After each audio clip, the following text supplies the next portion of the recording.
Hi there guys, hope you've had a really good weekend. So Mondays we are generally going to be looking at a story, looking at a book. So you will remember that we actually had a look at this story last Monday, last week. Well, I say story, it's actually a poem, but is a poem that tells a story. Now, last week I was asking you to think about some of the nonsense words that were inside this poem. What did you think they maybe meant, and were you able to substitute them with words that actually existed within the English language?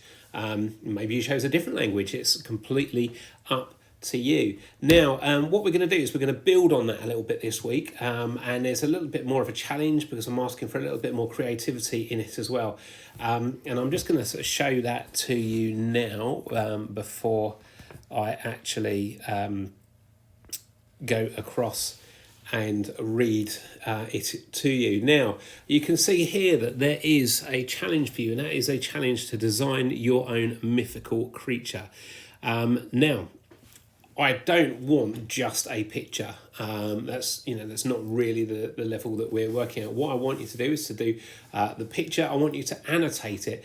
Annotate, what does annotate mean? Annotate means label it. Okay, so if there are certain features of it, of your creature, then can you, use a word that you've made up, guys, to actually describe that element, to describe that part of the creature that is the Jabberwocky.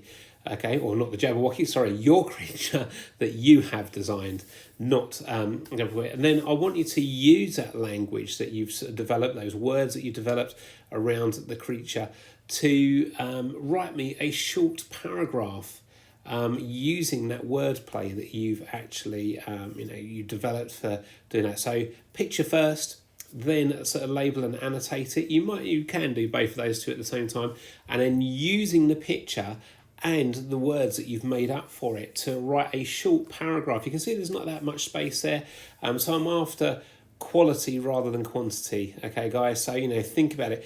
Think about how you would use adjectives to improve sentences, to make it more interesting for the reader. How interesting can you make your creature for the reader? Okay, so anyway, to help us with that, I'm going to go back through and I'm going to have a go of reading this. You're going to have to bear with me a little bit because my throat isn't the best at the moment, and I am finding it slightly harder to read certain bits out to people. So, the Jabberwocky. Excuse me while I just take a quick drink. 'Twas brillig and the slithy toes did gyre and gimble in the wabe. All mimsy were the borogoves and the momrefs outgrabe. Beware the Jabberwock, my son, the jaws that bite, the claws that catch, to beware the jub bird and shun the furious bandersnatch. He took his vorpal sword in hand, long time the manxome foe he sought, so rested he by Tumtum tree and stood a while in thought. And uffish through he stood, the Jabberwock with eyes of flame came whiffling through the tugly wood and burbled as it came. So there you go, guys. You can see some of the words. The eyes of flame came whiffling through the tugly wood and burbled as it came. Here it is. Okay, so that's pretty good sort of picture here that you could use as a basis for your design, or you can come up with something completely unique. That'd be absolutely amazing as well. You can sort of see him there. 1, 2, 1, 2, and through the vorpal blade went snicker snack. Ugh! He left it dead, and with its head went galumping back.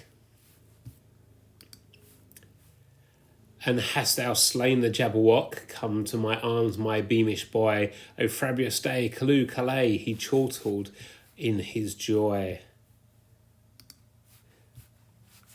What's going on with the story? 'Twas brillig and the slithy toes did gyre and gimble in the wabe. All mimsy were the borogoves and the momrefs outgrabe. And so there you go. So what I have done, guys, is I've put this sheet into your folder.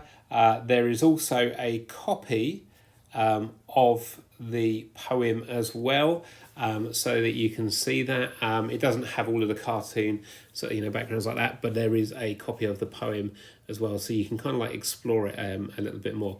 But it'd be really great to see what character it is that you've come up with, the wordplay, the language that you've used. Remember, you don't need to worry about spellings, because you are the person who is making up how to spell this particular word.